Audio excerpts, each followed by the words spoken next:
Mas todas as coisas cooperam para o bem daqueles que amam a Deus, que são chamados segundo o seu propósito. Então, o espinho na carne não está fora dos planos de Deus, né? O contra-ataque de Satanás não está fora dos planos de Deus. A gente vê isso na vida de Jó, e para que Satanás agisse no contexto da vida de Jó, ele precisou da aprovação de Deus. Então, tudo está no controle do Senhor. Enfermidade tem propósito, luta financeira tem propósito. Então, sabendo disso, o Senhor quer que nós tenhamos descanso. O que ele disse antes de ir, né? Vou dizer alguma coisa aqui para que vocês tenham paz. E todo mundo espera aquela mensagem assim, né? Reconfortante. E ele segue dizendo, no mundo tereis aflições. Aí fala, pô, Senhor, mas qual que é a mensagem de paz nisso, né? É essa. Não esperem, não estejam, não alimentem expectativa em relação a esse mundo.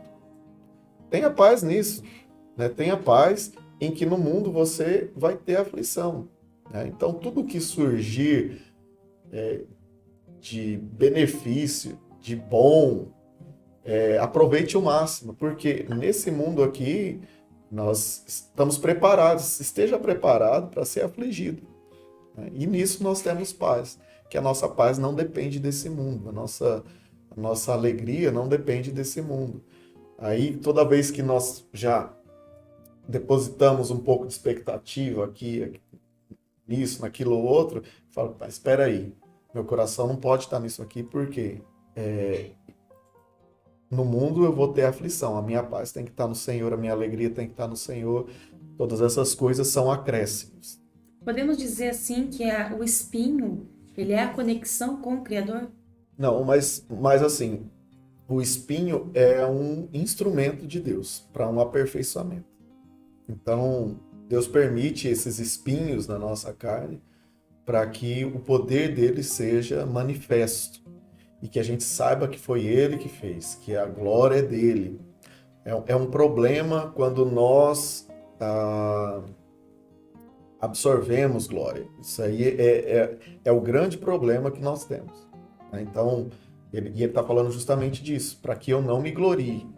Então, o espinho está ali como uma prevenção de Deus, um lembrete, né?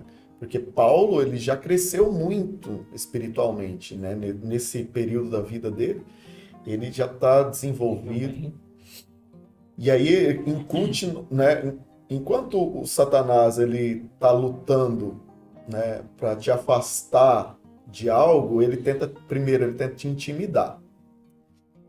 Mas quando você cresce, a intimidação não funciona mais porque você já sabe quem você é, você já sabe a sua essência, você já sabe o amor de Deus sobre a sua vida e tudo que Deus já fez. Então ele parte para um outro lado. Ele parte para a exaltação do homem. Nossa, olha quanto você cresceu, olha, agora você tá bom mesmo, você já compreende, olha, né, quando você põe a mão, a coisa dá certo. Então ele começa a inverter. Primeiro, Alimentar o ego ali. isso. Primeiro ele tenta intimidar a gente para a gente não seguir em frente. Mas aí você rompeu essa fase, você resistiu ao diabo, ele começou a fugir de você, né? E aí você mantém essa postura de resistência. Como que ele começa a agir então? Poxa, você é forte mesmo, olha, você ficou poderoso, né? Olha só. E aí a pessoa começa a acreditar nisso, ela começa a aceitar a glória. E aí é o princípio da queda, né? Se gloriar. Foi assim que aconteceu com ele, né? Exatamente. Exatamente. Se eu cair, né? Eu vou fazer os outros cair também. Experiência própria. Então Deus ele tem um propósito nesse espinho aí. Deus está trabalhando em algo aí na vida de Paulo, que por mais que para ele seja um incômodo e atrase teoricamente sua vida, sua jornada ministerial, até sua caminhada espiritual na avaliação dele, ele vai chegar a essa conclusão de que Deus está usando esse espinho para o seu bem, pois todas as coisas cooperam, né? Ele, né, se a pessoa tem a convicção de que ela é amada por Deus e ama o Senhor, e que foi chamado segundo o seu propósito, então não há nada que não contribua para o seu bem, ou seja, tudo está na direção de Deus. Ok?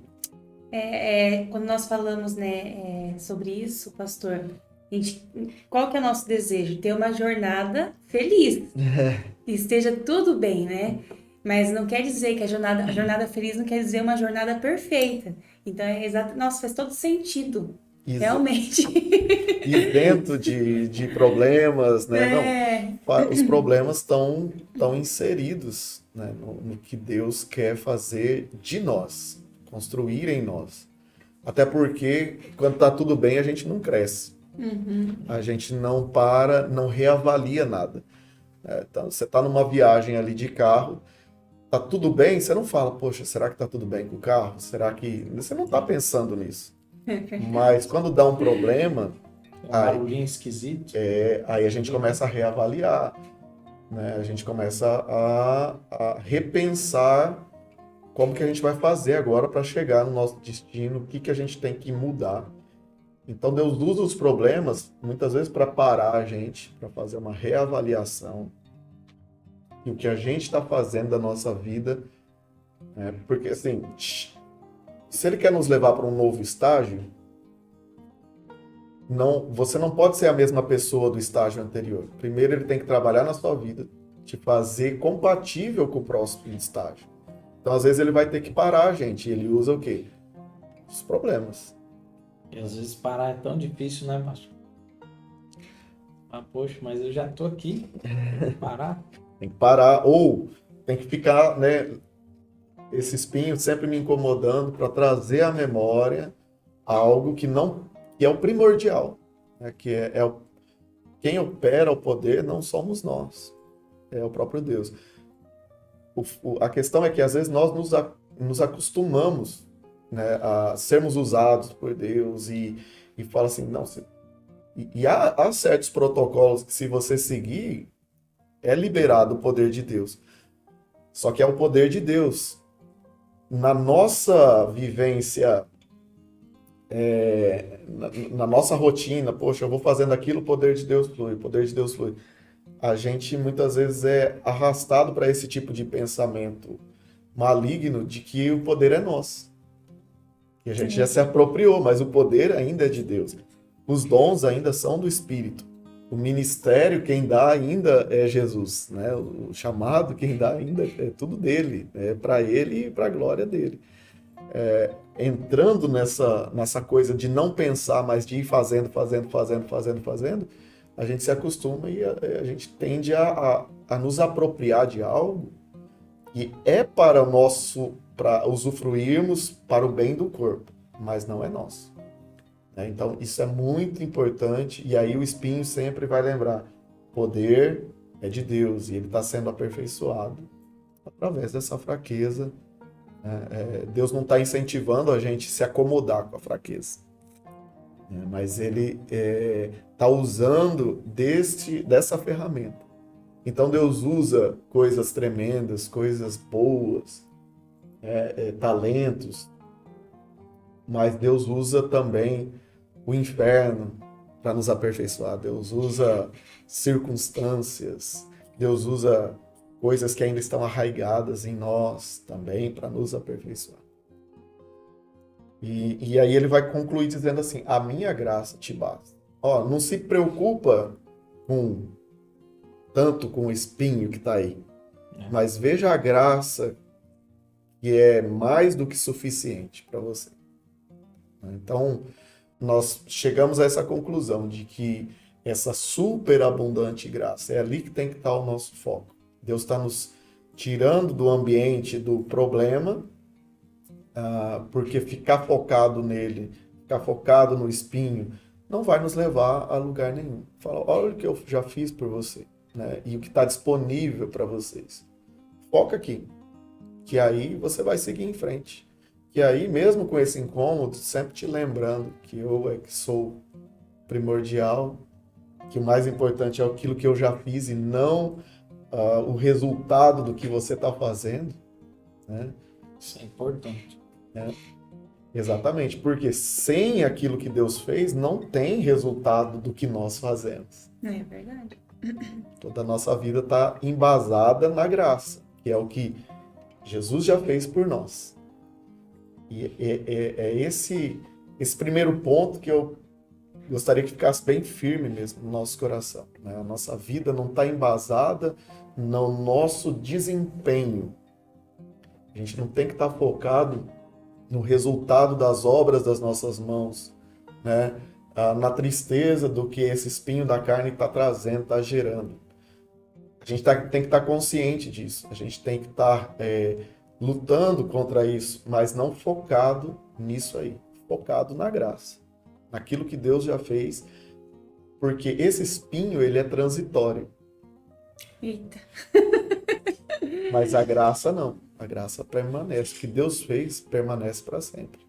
Então, quando a gente fica focado no transitório, a gente também ainda tem uma mentalidade de seres transitórios, mas Deus nos constituiu seres eternos. Mas é que, pensando assim, na realidade, um espinho mesmo, né? Ele na nossa carne, você ficar vendo ele ali, ficar sentindo, ele incomoda. Exato. Né? Realmente ele fica ali incomodando.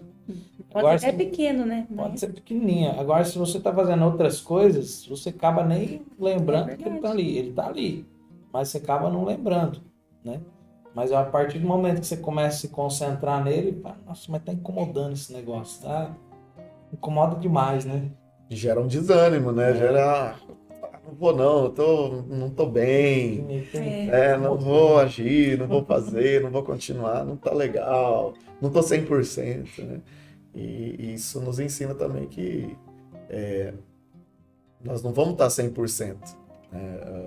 Tem um texto na Bíblia que fala quem espera a oportunidade perfeita para semear, para ir fazer as coisas, ela nunca vai aparecer. O dia perfeito, onde você está em plenas condições, né, onde a esposa já acordou sorrindo, maquiada, os filhos, né, todo mundo...